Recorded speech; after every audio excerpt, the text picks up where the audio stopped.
growing up without a father. That was a challenge. And I know a lot of guys and girls, guys and girls, men and women in my generation who experienced that absent father situation. But, um, I just think back to like when I was growing up, when I was in high school, people would ask, "Where's your dad? What does he do?" And I would actually make up things and say, "Well, he lives out of town," and just kind of, get off the subject. Um, but looking back on it, from the time I was 2 till I was 15, thankfully I had my mother's two brothers and my grandfather on her side who were male role models. But that's not your dad. That's not your father. And that absence is a void, for a boy who's going through, maturation. Um, I'm appreciative of the fact that we did connect with him once I was 15, because we had 20 years together. He died when I was 35. Mm. But I look back on it and say, thankfully we had that 20-year period to connect and bond as father and son. But that was an obstacle because my mom, even though she came from a great family, she was very independent and she struggled as a single mother.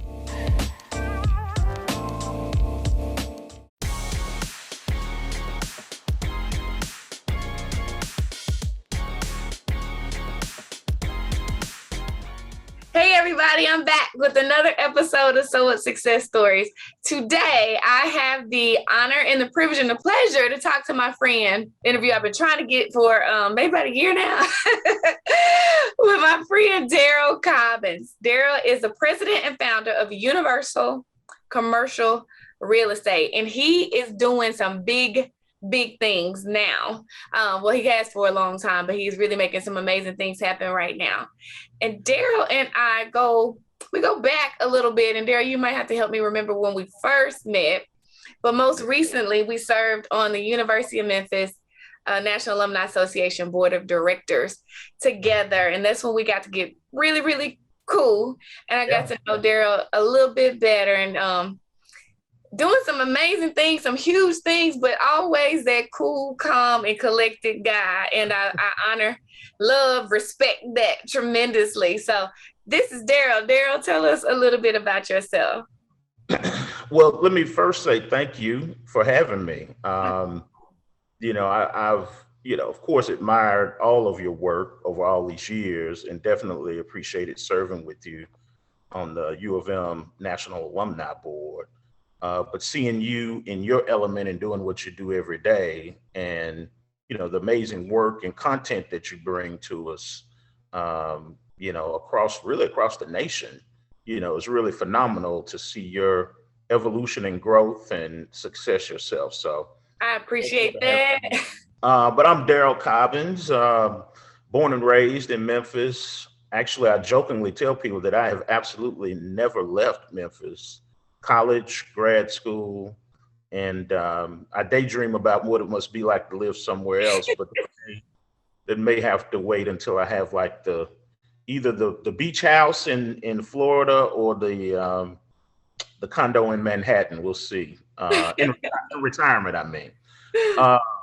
But have grew up in the Whitehaven area, was raised by a single mom who my parents divorced when I was 2, and I didn't see my father at all until I was 15. And so my mother's family really raised my brother and I.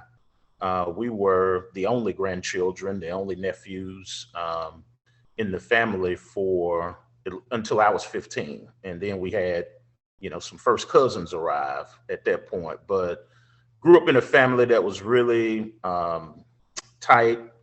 A lot of love, a lot of exposure to community service, community activities, church, and a lot of just positive experiences that informed us and gave us a view of the world that I appreciate to this day, because it opened our eyes up to a lot about our community, our people, and how we navigate and pursue our goals in that context. And that's really been the prism through which, I've achieved or accomplished anything that I have is because of that guidance and direction that we got as young people. But attended Memphis University School for high school, which is a all boys prep school. After that, went to Rhodes College and majored in anthropology and sociology, believe it or not. It's interesting. Yeah, I went in saying that I was going to be a business major, but after I took Econ 101 my freshman year, I said, you know what, I think I need to be writing some papers and theorizing and not dealing with these formulas and all of that. And look at you today. So after Rhodes, I worked at the Chamber of Commerce. My first job was with a private security company called Guardsmark, where I was a manager, at the age of 23. I had 75 people under my supervision and about 10 accounts throughout the Mid-South area. And the interesting thing about that experience for me was I was the boss of people who were my parents' age at like 24. And so, being thrust into that type of role where you're hiring people, firing people, interfacing with corporate clients at that young of an age makes you grow up quick. And you realize as a professional how to carry yourself and how to engage with people and how to manage people and determining whether you like that or not. Right. And after that, I was there for about 2.5 years, and was fortunate and somewhat, maybe overly ambitious. I decided at 24 years old to apply to Leadership Memphis. And I'd done a little bit of community service, but nothing that that probably warranted me being selected. But, I had a couple of relationships that I leveraged. And at 24 years old, I was in Leadership Memphis with, just heavy hitters across the whole city. It was really, when I look back on it, it really was unbelievable.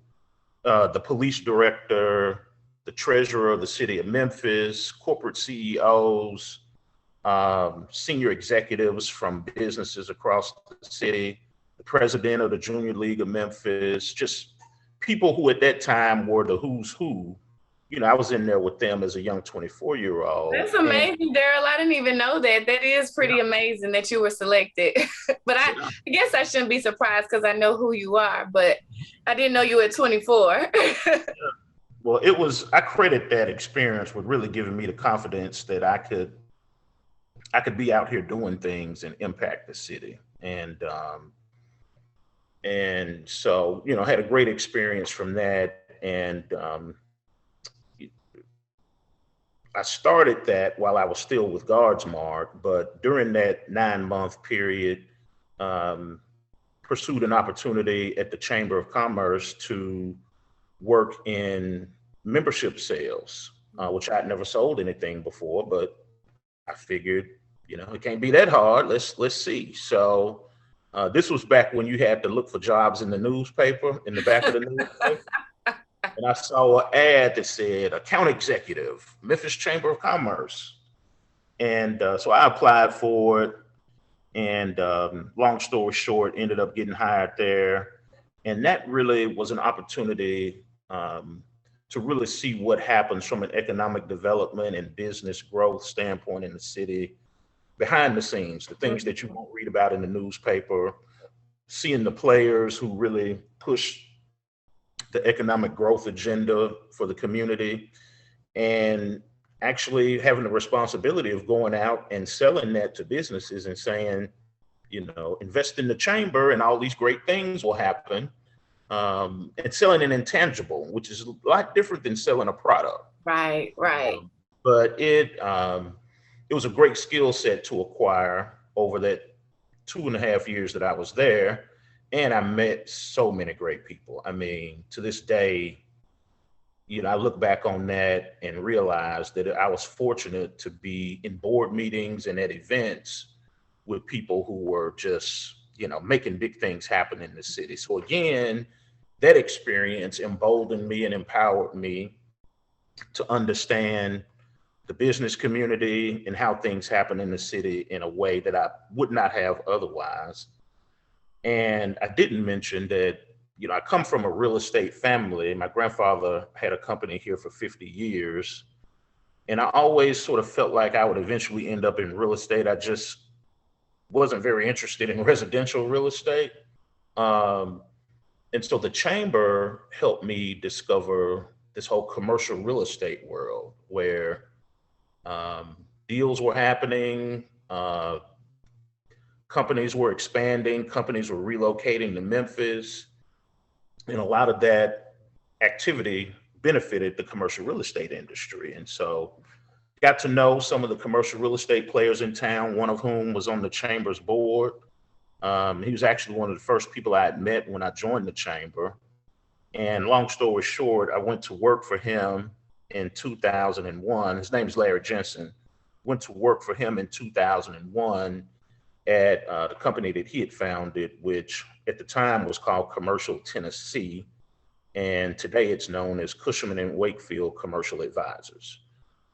And so worked for them for 6 years, learned a lot, worked with great clients like FedEx and, government and small business and nonprofits, and helped people make multi-million-dollar real estate decisions, and realized I've never taken accounting. I've never taken finance. This anthropology and sociology degree. And so decided to go back to school and get my executive MBA, which I finished in 2007 at the University of Memphis. Of course. And Fogelman College of Business and Economics. And not long after that, was presented with the opportunity to start my own company, jumped at that, and in 2007 formed Universal Commercial Real Estate. So. What a story. I didn't even know. A lot. Yeah, it's cool. And it's also really cool how things kind of come full circle and work out those relationships that you've developed early on. And I know your story is probably something like mine too, and that you met people early on that you had no idea would be a big contributor to your success and sustainability in business, right? And you did so young. That's really cool. I thought about when you were saying the account executive in the paper. You saw that. Man, my first job was with the Grizzlies. My first job out of college was with the Memphis Grizzlies as an account executive. And this is how green I was. I thought, I'm an account executive. I didn't know that meant salesperson. I didn't know how to sell. Like, I don't want to sell.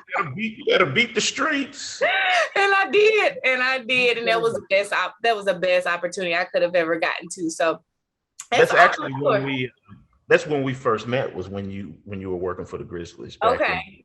Back in the day. I won't tell how many years ago that was. 20 plus. I'll tell it because I'm proud of it. It was 20 plus. Now, okay, Darrell, I know you're also an awesome father and family man. So talk about that a little bit. Yeah. My son Brooks just turned 13 back in April. He's an only child, which when I look back on it, I kind of wish he had a sibling, because a lot of his energy is directed toward daddy, and daddy started late in life, but it's a joy. And my wife Mickey, we met in college, and have been together really since I got her telephone number on February 4th, 1995. You want to know? Oh, wow. You remember that, huh? The reason I remember it is because my brother's birthday is February 11th. And I remember that Saturday night was a week before my brother's birthday. Back in 1995, we were on Beale Street. And I got her telephone number that night. Now, let me say this real quick. While you were getting her telephone number, guess what I was doing on February 4th, 1995? What was that? Delivering a baby. Okay, yeah. So we were both doing big things, huh? Yeah. Well, interestingly, I was trying to put my telephone number in her purse because she sat in front of me in English class. I took an English class over at Owens where she was a student. And I put my telephone number in her purse and she never called me. And I was like, surely you know it was me. Why would you not call me? And then she tells me now, 25, well, however many years later, that there was another Darrell on campus who was a Q, and she didn't know if it was Darrell the Q or Darrell the Kappa. So there it is. I love it. I love it. And she's my soror. So she's Mickey the AKA with Darrell the Kappa. That is awesome. That is awesome.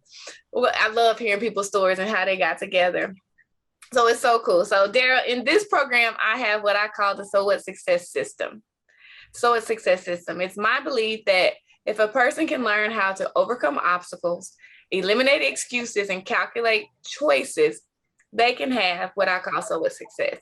And that is success in spite of any challenges that you face. And Darrell, you are a man who has faced challenges, numerous challenges throughout your life. And I've watched you overcome a lot of them. So you are so a success man. So I want to know your story and I want to share your story. Talk a little bit about some of the obstacles that you've had to overcome to get to where you are today. Wow. Yeah. I mean, growing up without a father, that was a challenge. And I know a lot of guys and girls, guys and girls, men and women in my generation who experienced that absent father situation. But, I just think back to like when I was growing up, when I was in high school, people would ask, where's your dad? What does he do? And I would actually make up things and say, well, he lives out of town, and just kind of, get off the subject. But looking back on it, from the time I was 2 till I was 15, thankfully I had my mother's 2 brothers and my grandfather on her side who were male role models. But that's not your dad. That's not your father. And that absence is a void, for a boy who's going through, maturation. I'm appreciative of the fact that we did connect with him once I was 15, because we had 20 years together. He died when I was 35.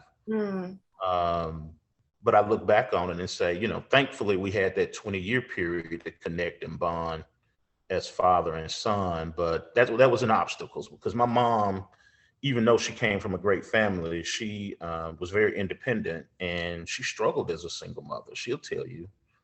And we endured some hardships that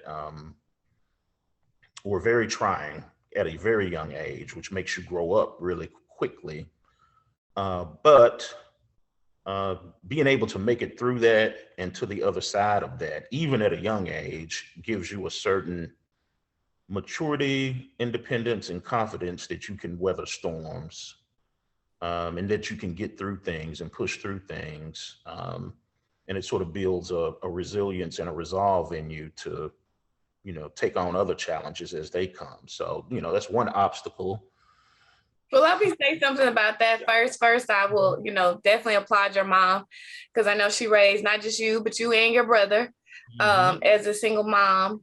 And I was a single mom, so I know how hard that is. And it is a blessing that she had the village, Right. I also, as the mom of a son who didn't have his father in his life, I know I've witnessed how painful that is. And I applaud you for seeing the positive in it and talking about the resilience that you gained from it and, how it really shaped you.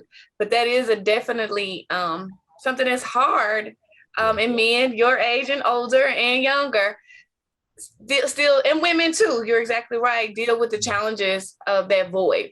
And I do want to salute you for being able to move forward and be positive about this situation and still do amazing things in your life. So. Absolutely. Yeah. Well, having that support of, other people in your family, other male role models, and, my mom's sisters were probably even more instrumental in our, growth and development than my uncles were. But just Mhm. having that support system was really helpful in terms of, just looking forward and not dwelling on the unfortunate circumstance during that Sure. period. Other obstacles just around, going to MUS. We weren't, MUS is known to be a school for wealthy people's kids. And I mean, like ultra wealthy. And we weren't that, we were catching the bus from Whitehaven every day and catching it back home. And, it clicked for me, I think my ninth grade year, which was my first year there, when spring break came and everybody was talking about where they were going for spring break. And they were like, well, Darrell, where are you going? I was like, Home. at home with my grandmama watching One Life to Live. I'd never heard of Destin or Vail, Colorado or Aspen. And I'm like, okay, this is what folks do. But it was an eye-opening experience when you see that, there are some people who are blessed and fortunate to have just extreme advantages and resources that other people don't have. But again, the rewarding part of that was that being in the classroom, seeing that you're equally as smart or smarter than some folks and capable, and that you can be in those types of environments and navigate successfully and come out on the other end, even in spite of, the socioeconomic differences, the, financial differences and other things, it just, again, builds up your confidence that you can do great things. One of the things I mentioned recently in a conversation that I was having with a reporter about my experience back then was the summer of my senior year. I was talking to some classmates and realizing that everybody had an internship at NBC Bank. And I was like, how does everybody have an internship? What's going on? So I asked around and, found out one of our classmates' father was president of the bank. Mm. And that classmate and I had played football together from ninth grade up to 12th at that time. And we had a school directory. So I went to the school directory and called a house. I love it. And talked to the dad and said, look, I want an internship too. And he said, well, Darrell, it's too late right now for this summer, but, call me back next summer and we'll make sure that you're in the internship program. So I did 3 summers as an intern at NBC Bank, which, introduced me to the corporate world and seeing how those types of institutions work. And so being in that environment that had obstacles, as you surmount those obstacles over time, it builds up your confidence to where my senior year, I'm like, I'm calling Mr. Campbell and finding out what's up, because that opportunity is something that I knew could make a difference for me, and put me on the same path that some of the other guys were on. So I love it. I love it how you didn't let your, I guess, limitations or those challenges keep you from doing those things, because, and I say that because probably most people would. I would say many, but probably most people would be in those situations and not see the opportunity to build their confidence and build their resilient skills, but actually go the opposite way. So I just think that's awesome that you did that. Well, the second part of the So What Success system is eliminating excuses. So you could have made a whole lot of excuses along your way. Talk about some of the excuses maybe you did make, or some of them that you knew you had to eliminate to get to where you are today. Yeah. There's always an opportunity to make an excuse. Absolutely. There's always an opportunity to make an excuse. I guess what I'm big on is knowing the situation and deciding what you're going to do. So we all find ourselves in different situations and circumstances every day, every single day. And some of them can be daunting and overwhelming. Some of them can be tragic, and some of them can be great, you know. But for those situations that challenge you or might potentially deter you from one path or another, or from one direction or another, I think it's okay to acknowledge the situation. And I'm trying to think of an example. Well, I'll just say this, being Black in commercial real estate is, and I've been in it for 21 years now, and we're still behind in terms of diversity and access to opportunity and all of those things. And so, we can make a lot of excuses about why we haven't accomplished this or that, or can't do this or that in this industry. And in acknowledging the situation, you're right. You're right in your assessment of the situation. Mm-hmm. What are you going to do? Do you allow that to make you shrink and not pursue opportunities because of that challenge? Or do you figure out a way around that challenge? I remember back during MLK 50, Ambassador Andrew Young, former mayor of Atlanta, was here for the events, and a good friend of mine who's from Atlanta hosted a dinner for a group of people here with him. And one of the things he talked about at that dinner was during his time as mayor of Atlanta, they were trying to go and pursue the Olympics, coming to Atlanta as one of the host cities.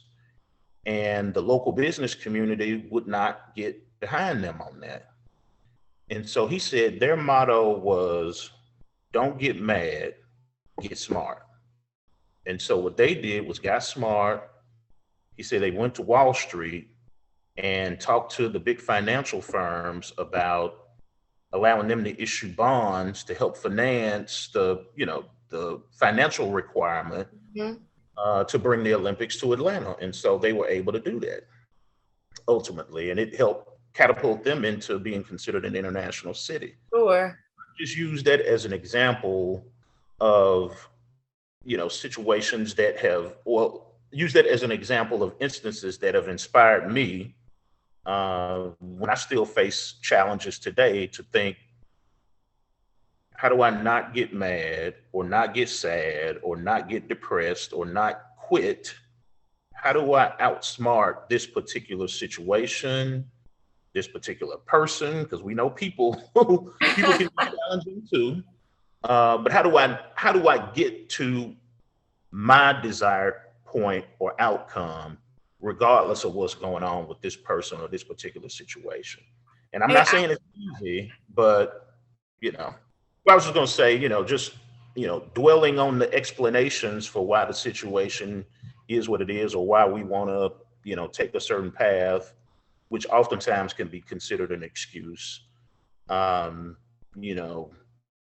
always think in terms of action. So what action, because action, I think, motivates you. It removes fear, when you're acting in some way, shape, or form, doing what's within your power and what you can control to address that particular challenge or situation, takes the excuses off the table and allows you to push through. Yes. I love it. I love you saying all the words that that I say and that I like to speak on. This what So What is actually all about. So it is, so what is acknowledging whatever that situation or that challenge is, and then the words at the bottom is, so now what? That's the action that you talk about. So what you gonna do about it? So whatever it is, and you gave the example of being Black in commercial real estate, and I think back to what you've already shared, and you being raised by a single mother without your father there, and then attending a school where I know you were the minority in wealth, but also in race. So I know there were challenges around that.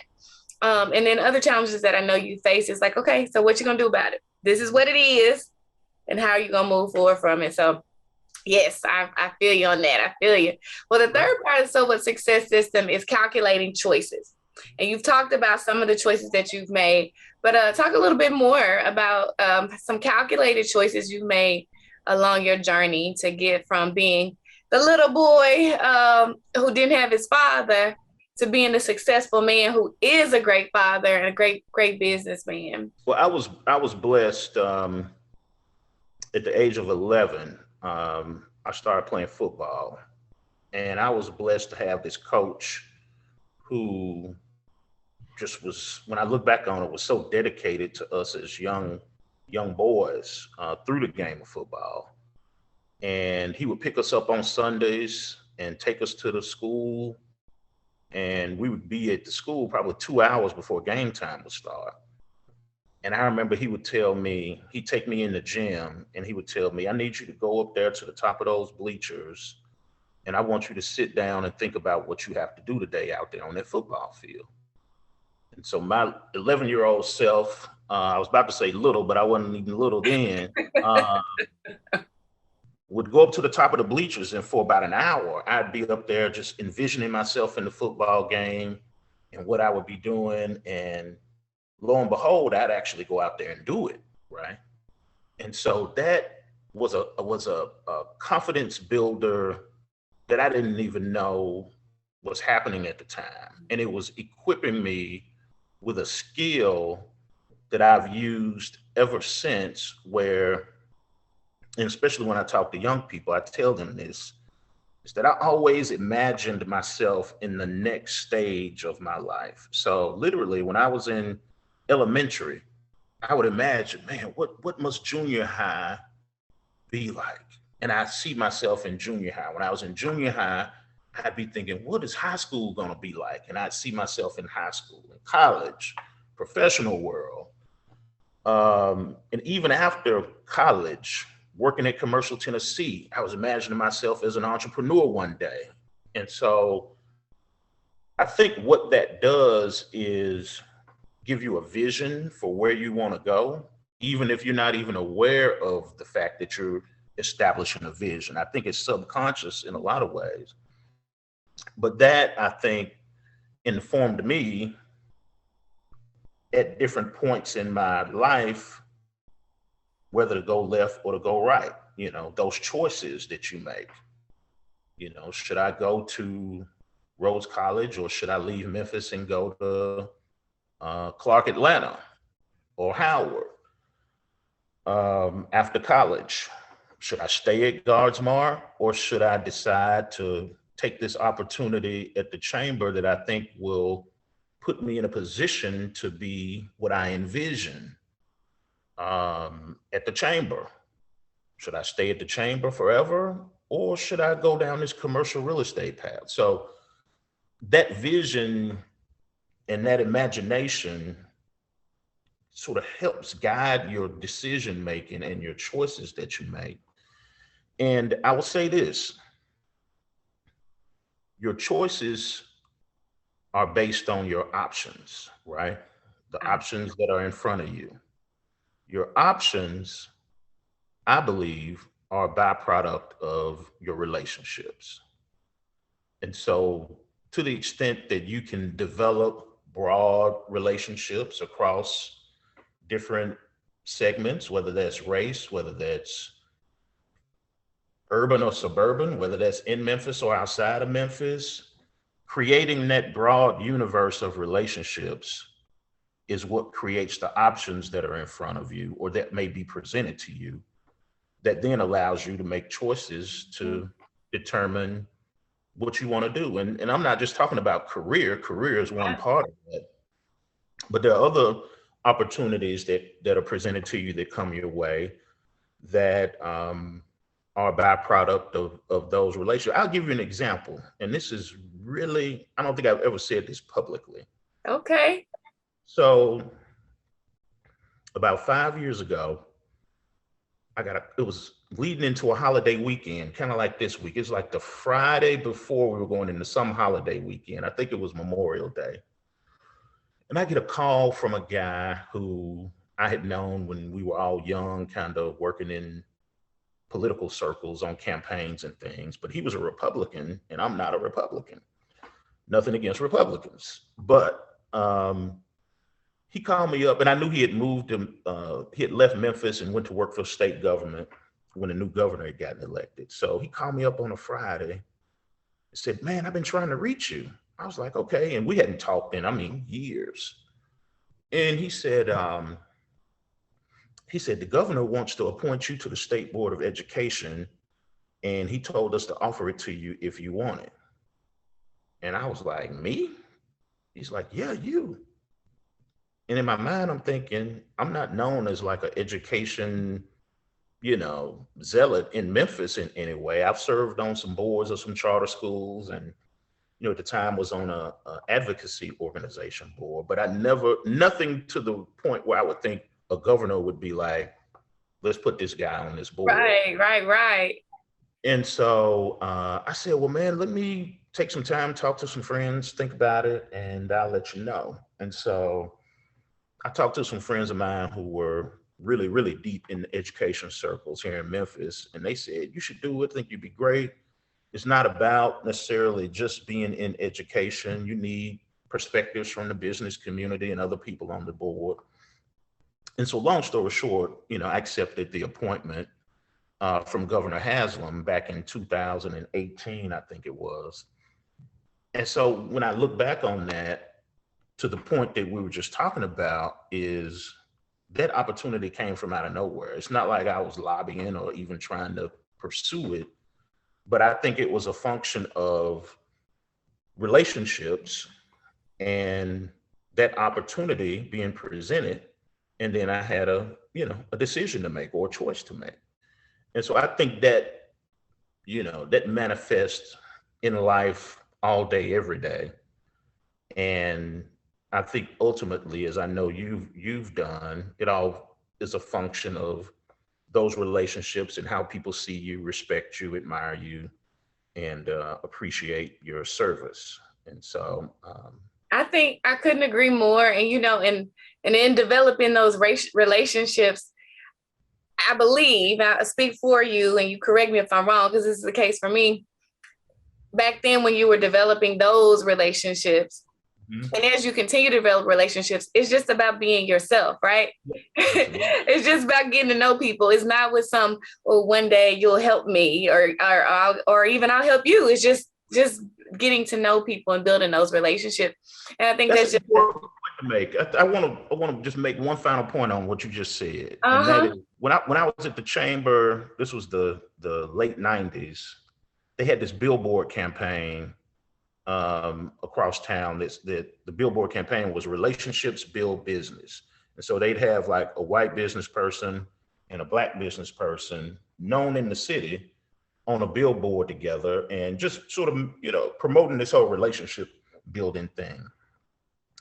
And so at that point, that's when, and nothing against it, but I stopped using the term networking, because to me, and this is purely my opinion, it means I'll give you my business card, you give me yours. If we need each other, we'll, But relationship building is more intentional, it's more consistent, and maybe there's an opportunity there, maybe it's not, but we've formed a relationship where, who knows what can happen and when it might happen. So it's not transactional, it's more of a mutual benefit or appreciation of the other person. And I'm just saying, this is more of a service or servant type mentality when you think about people and building relationships. Yep. I couldn't agree more. I think back to even when I guess my first thought around intentionally developing relationships was when I came to Memphis in 1997 as a freshman in college, and I just got involved in organizations. And I met people. I met people, students and staff. And I was like, okay, these are cool people, nice people. I want to get to know you better. I want to stay connected to you. Simple. And that's been my life and my philosophy ever since then. And it has paid off in so many ways, personally and professionally. So yeah, I can see the same being true for you.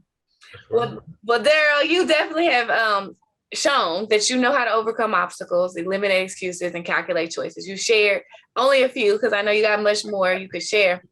But you have been a Stoic success story. You are definitely a Stoic success story. You have achieved success when the odds were stacked against you in a lot of ways. But how would you personally define success? That's an incredible question. And, it's probably crystallized for me more in the past 18 months than at any point in my life. As you know, and, you were there for me in a major way, just as a friend, when my brother passed back in December of 2020 from the coronavirus. Losing someone that close to you, like your only sibling, joined at the hip since day one, was painful, left a huge void. And that experience, when he was in the hospital for 3 weeks, and then when he ultimately passed away, going through that whole period just made me realize what is really important in life. And it didn't matter that he had, a Mercedes parked in the hospital parking lot. That didn't matter one iota, because there was nothing that could be done with that. We actually forgot it was out there, honestly, while he was in there. His bank account didn't matter. What mattered most was family, my mom, his 2 kids, our family, and how you touch and impact people with what you've done with your time here. And the day he passed, it was like an explosion throughout the whole city. And I'm not exaggerating. It was on the news. It was breaking news on Commercial Appeal website, daily, just news articles. Social media, of course, exploded. And I was in awe, like, man, he really touched and impacted a lot of people, because this doesn't happen. And not to say that it's what you look for, but yeah, it doesn't happen for everybody. Mm-hmm. In some ways, it was comforting to see that he was loved and appreciated and admired by so many people. And it just underscored for me that, those relationships with your family, your friends, the people you love, and them being okay, that is success to me. I mean, I probably didn't view it that way until that experience, but it's the people, and it's love at the end of the day. And as often and as many times as you can share time, experiences, and just being together and loving people, I define that as success. I mean, I couldn't think of any other thing that at this point in my life that I would think is more important when you look back on your life and you say, have I been, quote unquote, successful? Mm-hmm. You have to look around at the people that you've been around and that you've touched. And hopefully that gives you some semblance that you did good with the time that you have here.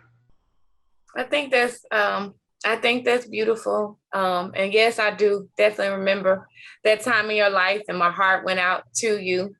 It still does, because I know it's still challenging and will be probably forever. And I know you recognize that. I applaud you for how you handled that. And not only did I think the community demonstrate how much he meant by what you described, but also, Darrell, I saw the community exhibit so much love and concern and care and respect for you, and how you were feeling, and because of the relationships that you've built and the things that you've done, and just the man that you are.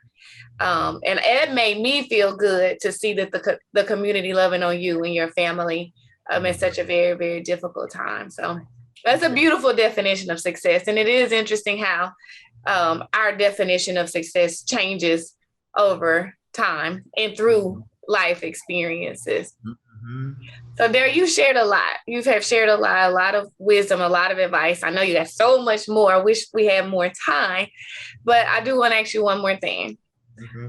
What's one piece of advice that you would leave everybody watching this for people who want to be successful, however they define success, but they run into obstacles and they have challenges? What's one piece of advice that you would leave? I would say, think about what you want the end to be.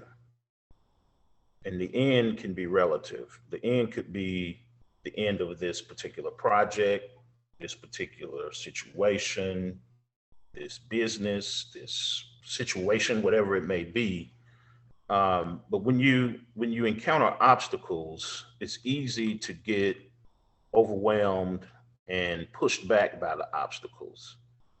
But if you focus on why you started and what you wanted that end result to be, and why you thought that was important or something that you wanted to achieve, it allows you to push through those obstacles to get through to the other side, and